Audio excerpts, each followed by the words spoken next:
The soldier took off his helmet, started pumping water and filled his helmet to the brim. Suddenly he heard his buddy calling for help behind him. He turned around and saw his friend stabbed by a German soldier. He grabbed his gun and shot the German pilot on the spot. Then he rushed to check on his wounded friend. But his friend was already terrified, kept crawling backwards. He ripped open his shirt, saw the wound bleeding nonstop, collapsed right there from fear. Field knew if he didn't stop the bleeding fast, his friend would bleed out and die. So he pressed down on the wound, getting ready to carry him to the next village for help. But his friend told him to stop. Please stop! Put me down! Put me down, you bastard! Please! Put me down!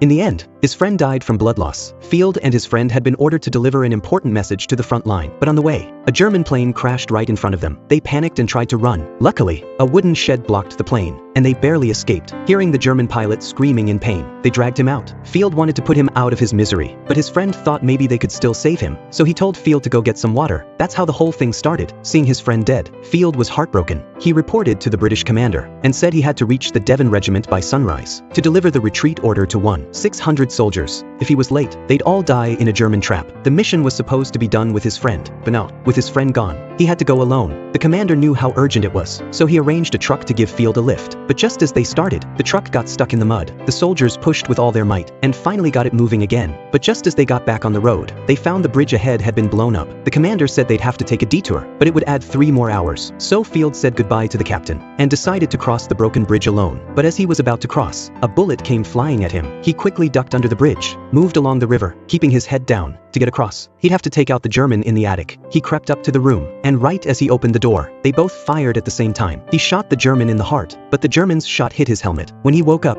it was already late at night. He got up and walked outside, but hadn't gone far when another German soldier rushed at him with a gun. Hearing the gunshots, Field turned and ran. He saw a basement and dove inside, only to find a French woman hiding there with her child. Field gave them all the food he had, but as soon as he left the basement, he was spotted by the Germans again. He ran and hid, dodging them at every turn. Eventually he was cornered, and had no choice but to jump into the river. When he woke up again, it was already dawn. He quickly swam to shore, but by then, he was already past the deadline. He knew the 1,600 soldiers of the Devon Regiment might all be dead. Just as Field was filled with guilt, he saw a group of soldiers in the woods ahead, but now, he was completely out of strength.